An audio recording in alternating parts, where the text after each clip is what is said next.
Assalamualaikum warahmatullahi wabarakatuh. Perkenalkan, saya Siva Nur Agia dari Program Studi Pendidikan Ekonomi S2D dengan NPM 2021 14500 342. Di sini saya akan membahas materi tentang logika dalam filsafat. Apa sih logika dalam filsafat itu? Yuk kita bahas bareng-bareng. A. Logika sebagai esensi dari filsafat. Apa sih pengertian logika? Logika adalah sebuah cabang filsafat yang praktis.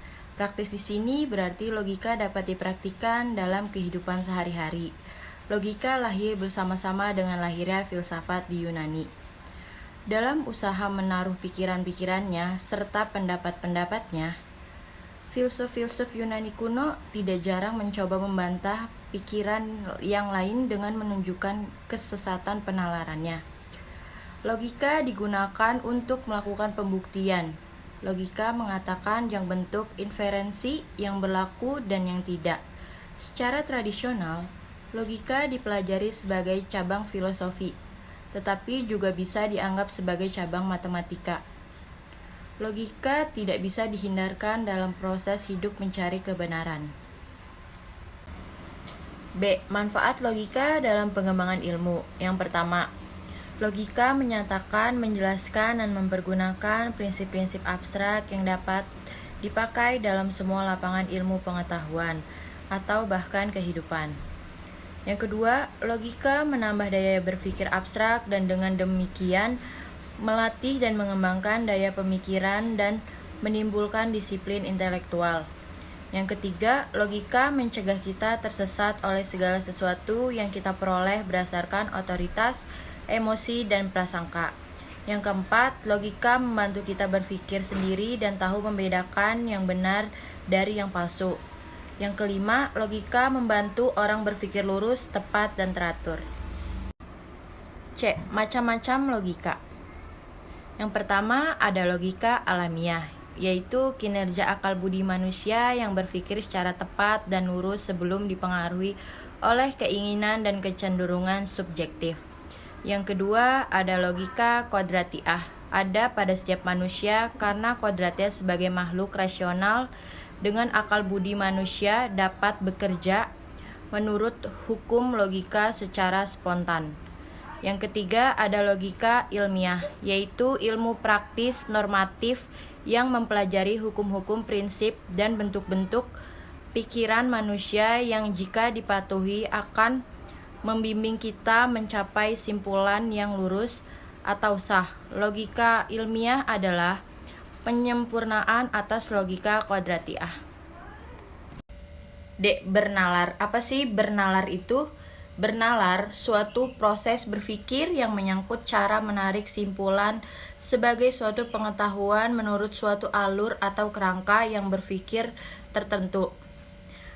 Penalaran dibagi menjadi dua. Yang pertama ada penalaran induktif, yaitu suatu proses penarikan simpulan yang umum atas dasar pengetahuan tentang kasus-kasus individual atau khusus yang berkaitan erat dengan pengamatan indrawi.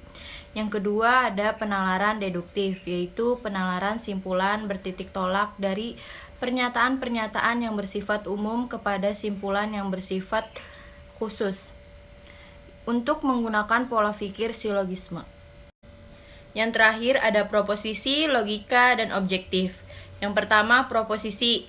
Proposisi yaitu pernyataan yang terstruktur untuk mencapai sebuah simpulan. Proposisi dalam logika akan membangun sebuah kebenaran ilmiah. Kebenaran ilmiah yang logis ditandai dengan hadirnya objektivitas. Dalam logika, proposisi mempunyai 3 unsur, yaitu yang pertama subjek, yang kedua predikat, yang ketiga penghubung. Dalam logika dikenal dengan 2 macam proposisi menurut sumbernya, yaitu yang pertama, proposisi analitik, yaitu di mana predikat mempunyai pengertian yang sudah terkandung pada subjek.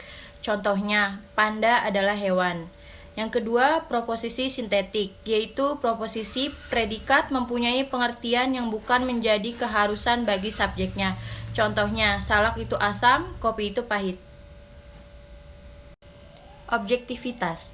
Objektivitas adalah sikap yang tidak dipengaruhi oleh pendapat pribadi atau golongan di dalam mengambil keputusan.